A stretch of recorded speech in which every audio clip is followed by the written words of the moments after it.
Hello friend, सत्यंत private ITI के digital learning class में आप सभी का स्वागत। आज आप लोगों के लिए साधारण विद्युत उपकरण से रिलेटेड क्वेश्चन आंसर लेके आए हैं। चलिए देखिए, हम लोग एक एक करके क्वेश्चन को देखते हैं। एकल तंतु वाले तापक की ताप सीमा होती है। बता रहा है एकल तंतु यानी एक वायर से बने वायर का जो कि ताप यानी कि ऊष्मा में प्रयोग किया जाता है, जैसे हीटर का वायर। दूसरा नंबर जो है ये क्या होता है, विद्युत प्रेस का वायर। तीसरा नंबर क्या है कि विद्युत केतली में लगे हुआ है। ये क्या है कि एकल तंतु है यानी एक वायर से लपेटा गया है। तो बता रहा है कि उसका ताप सीमा जो है कितना डिग्री तक होता है। तो इसका तापमान कितना होता है, 750 से 900 डिग्री। कितना होता है, 750 डिग्री से 900 डिग्री 900 डिग्री सेंटीग्रेड का इसका तापमान होता है। एकल तंतु वाले का जो है कितना, 750 से 900 डिग्री तक होता है। अब अगला क्वेश्चन देखिए क्या दिया है, विद्युत तापक में प्रयुक्त। अगला क्वेश्चन है विद्युत तापक में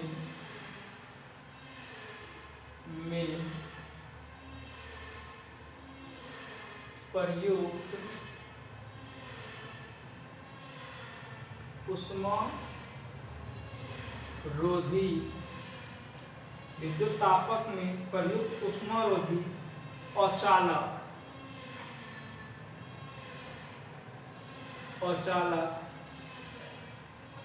विद्युत तापक में प्रयुक्त जो है ऊष्मा रोधी का जो औचालक होता है वो किस चीज का प्रयोग किया जाता है। तो देखिए यहाँ पे ऊष्मा विद्युत तापक यानी कि जो इलेक्ट्रिक से ताप में इलेक्ट्रिक विद्युत ऊर्जा को ताप ऊर्जा में कन्वर्ट करता है। वहां पे बता रहा है कि ऊष्मा रोधी औचालक यानी ऊष्मा रोधी औचालक का कौन चीज का प्रयोग किया जाता है। जैसे देखिए अवरक क्या है, विद्युत का कुचालक है, लेकिन तापमान का क्या है, ये सुचालक है। लेकिन यहाँ हमसे क्वेश्चन क्या पूछ रहा है, औचालक, इसलिए यहाँ पे अवरक हमारा क्या होगा, नहीं होगा। तो होगा हमारा क्या, चीनी मिट्टी। किस चीज का प्रयोग किया जाता है, चीनी मिट्टी। चीनी मिट्टी का प्रयोग किया जाता है।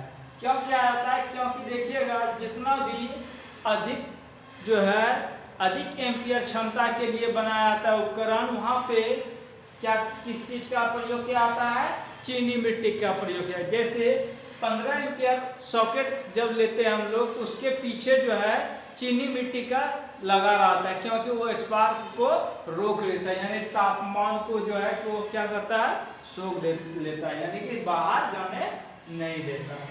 अगला क्वेश्चन देखिए क्या दिया है, गीजर की बाह्य तथा आंतरिक टंकी।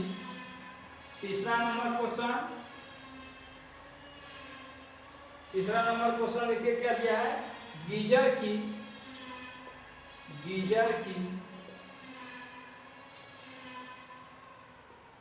बाह्य तथा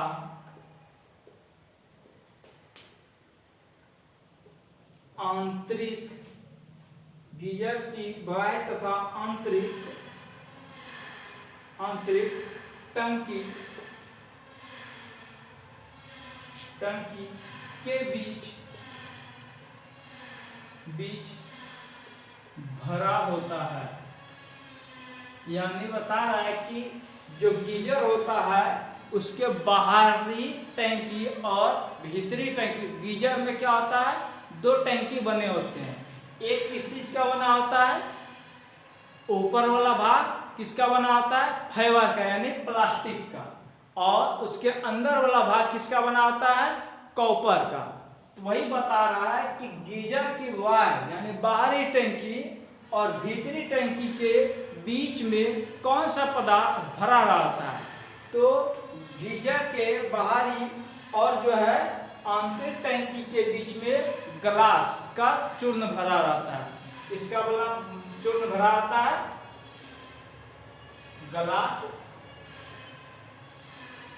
ग्लास का क्या होता है, चूर्ण भरा रहता है।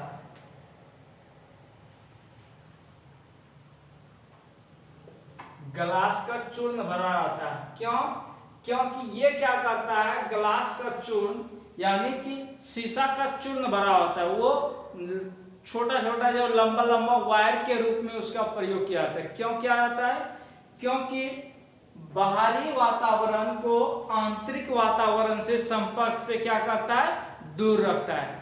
देखते हैं कि केबल में जो है ग्लास का प्रयोग किया जाता है। क्यों? क्योंकि वो क्या करता है कि वातावरण का जो प्रभाव होता है उसमें बहुत नाम मात्र की पड़ता है, इसलिए ग्लास का प्रयोग किया जाता है। इसलिए यहाँ पे क्या बता रहा है कि गीजर में क्या होता है, गर्म पानी होता है और बाहर क्या होता है, ठंडा रहता है। तो वो दोनों आपस में संपर्क को रोकने के लिए किसका प्रयोग किया जाता है, ग्लास का चूर्ण भर दिया जाता है। अगला क्वेश्चन देखिए क्या दिया है।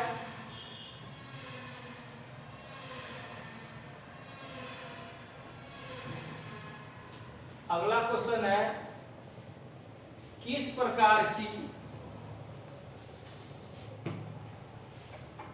चौथा नंबर क्वेश्चन, किस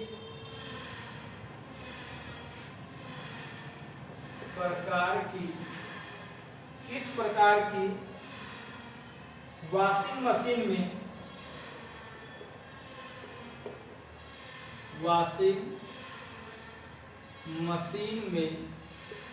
किस प्रकार की वॉशिंग मशीन में ड्रम ही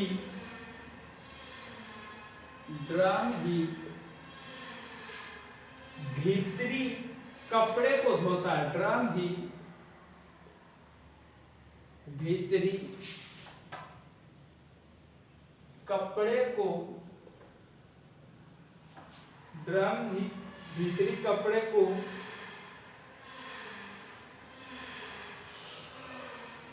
धोने के लिए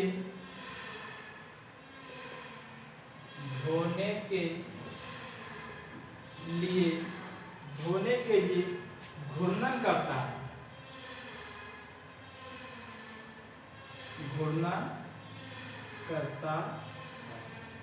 बता रहा है किस प्रकार का जो वॉशिंग मशीन होता है उसमें ड्रम ही क्या करता है, भीतर में कपड़े का धोने का काम करता है। वो किस प्रकार का मशीन होता है, तो ये किस प्रकार का मशीन होता है, टम्बलर मशीन।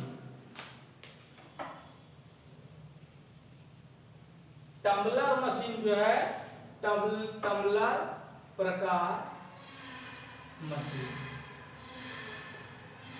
प्रकार के मशीन जो है उसमें क्या होता है कि वॉशिंग मशीन जो टम्बलर प्रकार का होता है उसमें क्या होता है कि ड्रम जो लगा रहता है वही घूमता है और वही क्या करता है, कपड़े को धोने का काम करता है।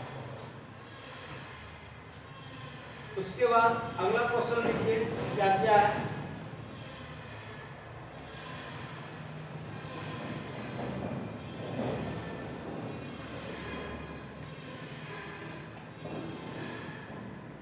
पांच नंबर क्वेश्चन है, यदि किसी कार्यरत छत के पंखे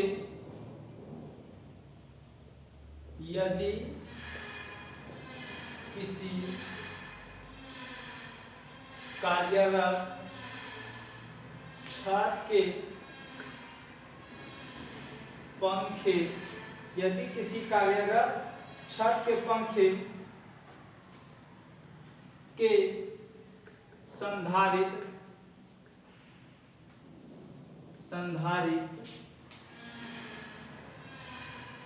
का एक संयोजक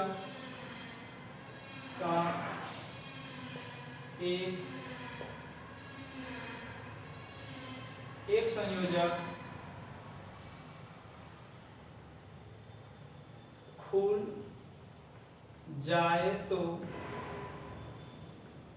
क्या होगा।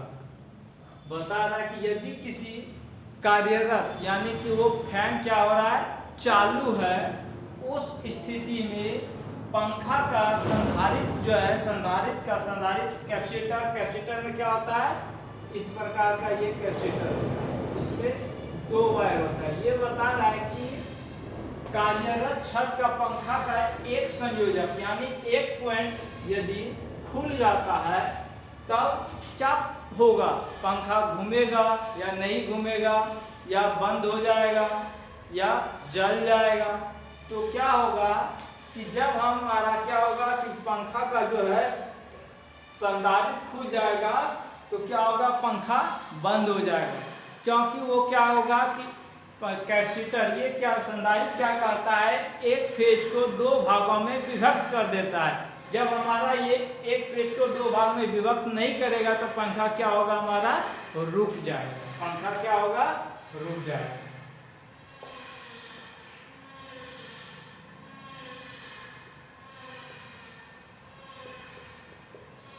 पंखा क्या होगा, हमारा रुक जाएगा। तो आज के लिए बस इतना ही, फिर अगले टॉपिक के साथ मिलेंगे। Thank you.